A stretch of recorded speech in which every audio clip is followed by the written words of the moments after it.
दोस्तों नमस्कार, स्वागत है आप सभी का online data first YouTube channel पे। जैसा कि दोस्तों आप जानते हैं किसी भर्ती संबंधित कोई भी जानकारी होती है आप सभी को ऑनलाइन डेटा फर्स्ट चैनल के माध्यम से दे दी जाती है। उसी का हम इस वीडियो में हम बात करेंगे उत्तर प्रदेश में नई प्राथमिक शिक्षक भर्ती को लेकर, इसके अलावा एडेड जूनियर के बारे में, इसके साथ ही और भी तमाम भर्तियों की लेटेस्ट अपडेट के बारे में एक ही करके सारी जानकारी आप सभी को दी जाएगी। वीडियो को लाइक कर दें, साथ ही शेयर कर दें और चैनल को सब्सक्राइब कर लें, जिससे कि जानकारी आप सभी को सबसे पहले मिलती रहे। चलिए दोस्तों वीडियो शुरू करते हैं। शुरुआत करेंगे सबसे पहली अपडेट के बारे में, जो कि संबंधित है उत्तर प्रदेश में आने वाली नई प्राइमरी शिक्षक भर्ती को लेकर। प्राथमिक शिक्षक भर्ती के लिए कल की तारीख में छात्रों ने ट्विटर वार भी रखा था। हालांकि अगर बात की है ट्विटर वार के अंदर, तो एक बड़ी संख्या में ट्वीट देखने के लिए नहीं मिले। उसकी बहुत सारी वजह हो सकती हैं। अगर बात की जाए बीएड बनाम बीटीसी के लगे हुए मामले, क्योंकि बीएड अभ्यर्थी अभी फिलहाल जो फोकस उनका है वो जुलाई में होने वाली सुनवाई को लेकर है। इसके अलावा और भी अलग अलग प्रकार के मुद्दे। लेकिन कल की अगर बात की है ट्विटर वार को लेकर, ट्वीट तो बहुत संख्या में हुए लेकिन मुद्दा ट्रेंड नहीं हो पाया। फिलहाल अगर बात की जाए नई प्राथमिक शिक्षक भर्ती के विज्ञापन के बारे में, लेकिन इसी के साथ मैं आप सभी को बता दूं, कई बार ऐसा भी देखने के लिए मिलता है कि बहुत सारी जानकारी आप सभी को ऑनलाइन डेटा फर्स्ट चैनल के माध्यम से पहले दे दी जाती हैं और वो जानकारी आपको 2 से 4 दिन बाद मिलना शुरू हो जाती हैं। एक अभ्यर्थी ने कमेंट करके भी पूछा था कि 1,26,000 को लेकर जो पीएबी की रिपोर्ट आप सभी दिखा रहे हैं, इसकी जानकारी समाचार पत्रों में नहीं निकली है। जब समाचार पत्रों में निकलती तो अभ्यर्थी कहते हैं कि ऑफिशियल नोटिफिकेशन दिखाया जाए, और जब ऑफिशियल आता है तो अभ्यर्थी कहते हैं न्यूज़पेपर के अंदर दिखाया जाए। हालांकि मैंने उस अभ्यर्थी को पर्सनली रिप्लाई करके जानकारी दी थी कि 2 से 3 दिन इंतजार करिए, आपको समाचार पत्रों में मिलेगी, क्योंकि सबसे पहले जानकारी आपको ऑनलाइन डेटा फर्स्ट चैनल के माध्यम से मिलती है, फिर धीरे धीरे न्यूज़ चैनल्स के माध्यम से। उसी को लेकर मैंने आप सभी को पहले ही बताया था कि पीएबी की रिपोर्ट के आधार पर उत्तर प्रदेश के अंदर 1,26,000 से ज़्यादा प्राथमिक शिक्षकों के पद खाली हैं, जिसकी जानकारी आप सभी के सामने लिखी हुई थी। अब इसी रिपोर्ट के आधार पर आज की तारीख में समाचार पत्र क्या कहते हैं उसके बारे में हम थोड़ी सी बात कर लेते हैं। उनका कहना है कि बेसिक शिक्षा परिषद की अगर बात की जाए तो 1.5 लाख से अधिक प्राथमिक और उच्च प्राथमिक स्कूलों में शिक्षकों के लगभग 1.25 लाख से अधिक पद खाली हैं।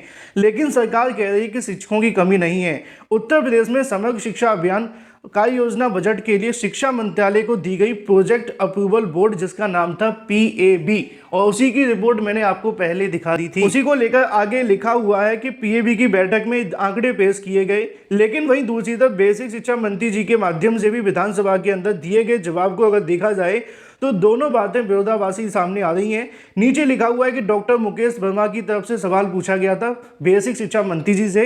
शिक्षा मंत्री जी ने कहा था कि विधानसभा में दिए गए जवाब के आधार पर 3,32,734 नियमित शिक्षक हैं, 1,47,000 शिक्षा मित्र हैं, और भी तमाम प्राथमिक और जूनियर को मिला जुलाकर उन्होंने कह दिया था कि हमारे पास कहीं ना कहीं जो सरप्लस शिक्षक देखने के लिए मिल रहे हैं विधानसभा के अंदर।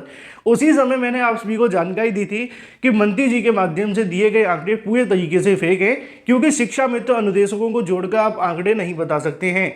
उसी को लेकर फिर सरकार के माध्यम से पीएबी की हुई बैठक के अंदर 1,26,000 पदों का आंकड़ा दिया गया।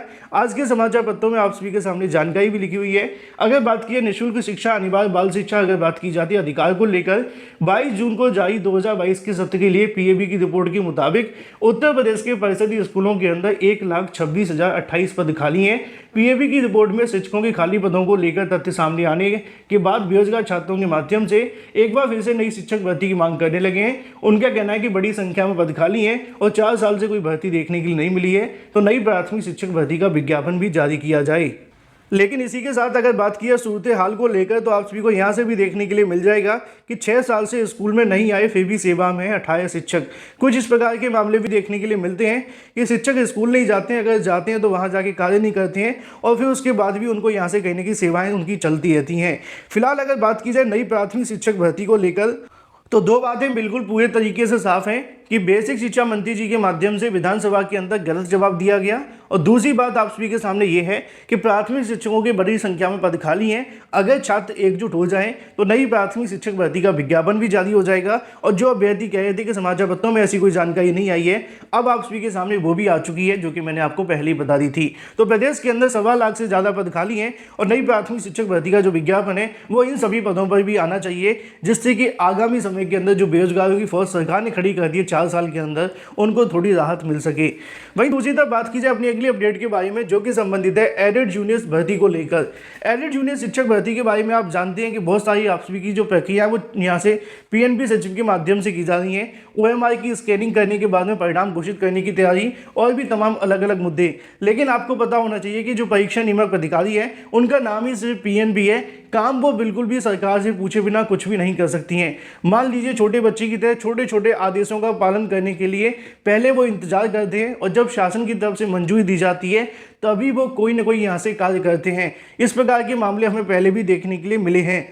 उसी को लेकर एडेड जूनियर शिक्षक भर्ती के परिणाम के लिए आप सभी को 2 से 4 दिन और इंतजार करना पड़ सकता है और उसके पीछे की वजह यही है कि पीएनबी के माध्यम से रिजल्ट जारी करने की जो अनुमति है मांगी जा रही है। जब सरकार ने कह दिया था कि पुनर्मूल्यांकन करके परिणाम घोषित किया जाए तो अब उसके अंदर दोबारा से अनुमति मांगने का उचित नहीं बनता है। हालांकि पीएनबी को थोड़े फ्री हैंड देने चाहिए जिससे कि वो रिजल्ट जारी कर सकें या फिर इसके अलावा आंसर की जारी कर सकें। छोटे छोटे मामलों को लेकर पहले शासन से अनुमति मांगते हैं, फिर 4-5 दिन मामला लटक जाता है। नीचे लिखा है जानकारी देखिए।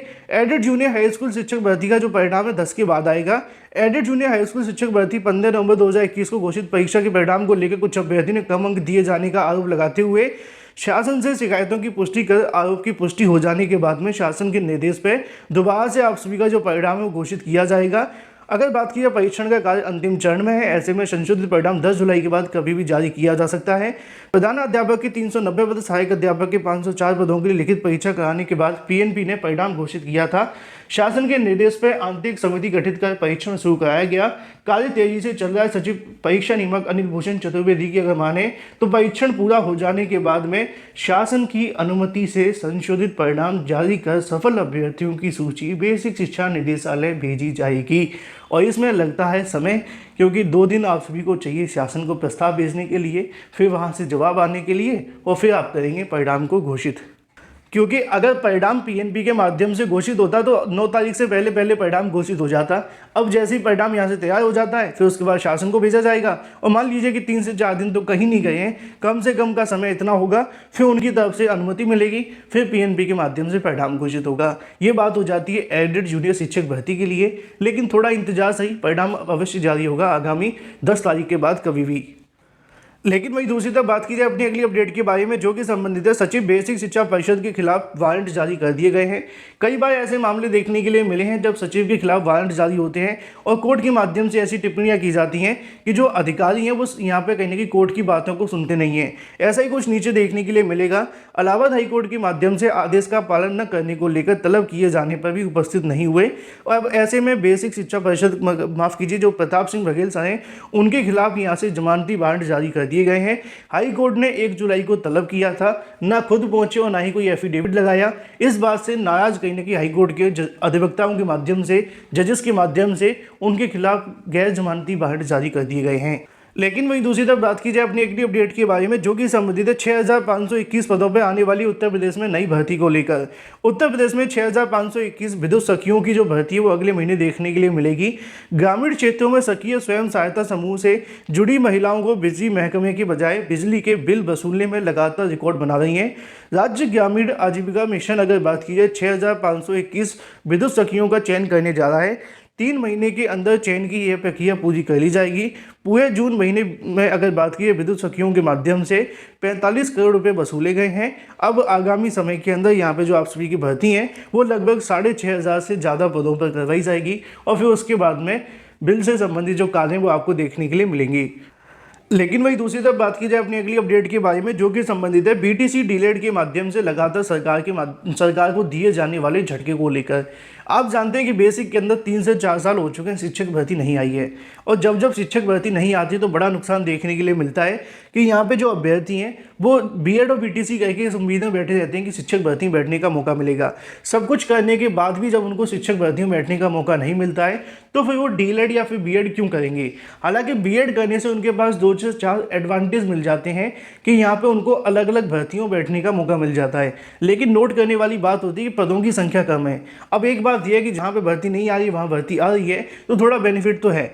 वहीं दूसरी तरफ डीलेड की जब बात आती है तो सरकार पूरे तरीके से सदमे में आ चुकी है। पिछले 3 सालों का रिकॉर्ड उठा करके देखा जाए बार बार सरकार ने डीलेड के लिए नए नए आवेदन तो लिए लेकिन आवेदन की संख्या 40 से 50 हज़ार के पास नहीं जा पा रही है। लाखों की संख्या में सीटें खाली हैं। अगर बात की जाए पिछले 4 वर्षों से सीटें नहीं भरी हैं। कई निजी कॉलेजों के दाखिले के लिए अभ्यर्थी मिलते हुए दिखाई नहीं दे रहे। इस प्रकार का हालात हैं डीलेड को लेकर।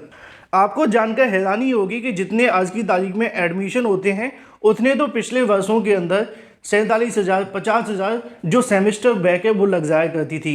अब सेमेस्टर बैक की तो बात ही अलग हो गई, क्योंकि यहाँ पे एडमिशन आपको 40 से 45,000 देखने के लिए मिलते हैं और अंतिम काउंसलिंग में आते आते इससे भी कम रह जाते हैं। फिलहाल ये हालात हो चुके हैं डीलेड को लेकर सरकार, और कहीं ना कहीं जो कॉलेज हैं वो भी इस मामले को लेकर सदमे में है। अब उनको ध्यान लगाने की आवश्यकता है कि पहले शिक्षक भर्तियाँ कराई जाएँ। डीलेड की जो इमेज खराब हो चुकी है कि भाई डीलेड करने के बाद में आपको कोई नौकरी नहीं मिलेगी, इस बात को सुधारने की आवश्यकता है, तभी शायद कोई डीलेड करेगा। बाकी आपकी राय क्या है, कमेंट करके बताएं। वहीं दूसरी तरफ बात की जाए अपनी अगली अपडेट के बारे में, जो कि संबंधित है यूपीपीएससी के माध्यम से आने वाली भर्तियों को लेकर। यूपीपीएससी की तरफ से कई भर्तियों के बारे में लगातार बदलाव किए जा रहे हैं। उसी क्रम में सीधी भर्ती में जुड़ेंगे स्क्रीनिंग परीक्षा के अंक। स्क्रीनिंग परीक्षा के मानक अभी स्पष्ट नहीं है, लेकिन आगामी समय के अंदर इसमें बदलाव किया जाएगा। उत्तर प्रदेश लोक सेवा आयोग के माध्यम से सीधी भर्ती में महत्वपूर्ण बदलाव करने जा रहा है। अब सीधी भर्ती के अंतिम चयन स्क्रीनिंग परीक्षा अंक भी जोड़े जाएंगे। इस व्यवस्था के लागू हो जाने के बाद में आयोग के माध्यम से शासन को प्रस्ताव भेज दिया गया है। प्रक्रिया अंतिम चरण में चलती हुई दिखाई दे रही है। शासन से मंजूरी मिलते ही इसे लागू कर दिया जाएगा। सीधी भर्ती में लगातार आरोप लगते हैं कि इंटरव्यू के माध्यम से अपने चहेतों को मनमाने अंक देकर उनका चयन कर लिया जाता है। प्रतियोगी छात्रों ने कई बार इसको लेकर आरटी डालकर यहाँ से जानकारी भी मांगी है। अब स्क्रीनिंग परीक्षा तभी कराता है जब पदों की संख्या काफ़ी अधिक होती है। स्क्रीनिंग परीक्षा में मिले अंकों के आधार पर अभ्यर्थी को इंटरव्यू के लिए आमंत्रित किया जाता है और स्क्रीनिंग परीक्षा 2019 में नेगेटिव मार्किंग होने लगी है, लेकिन इसमें अगर बात की जाए मिले अंकों की अंतिम चयन परिणाम शामिल नहीं किया जाता। वहीं प्रतियोगी छात्रों के माध्यम से इसको लेकर सवाल खड़े किए जाते हैं। अब सीधी भर्ती के जो जुड़ेंगे आप सभी की अंक जोड़कर ही आपकी जो मेरिट बनाई जाएगी। बहुत सारे यहाँ से प्रस्ताव बनाकर भेजे गए हैं, जिसको लेकर जल्दी यूपीपीएससी के माध्यम से घोषणा होगी। वीडियो को लाइक कर दें, साथ ही शेयर कर दें।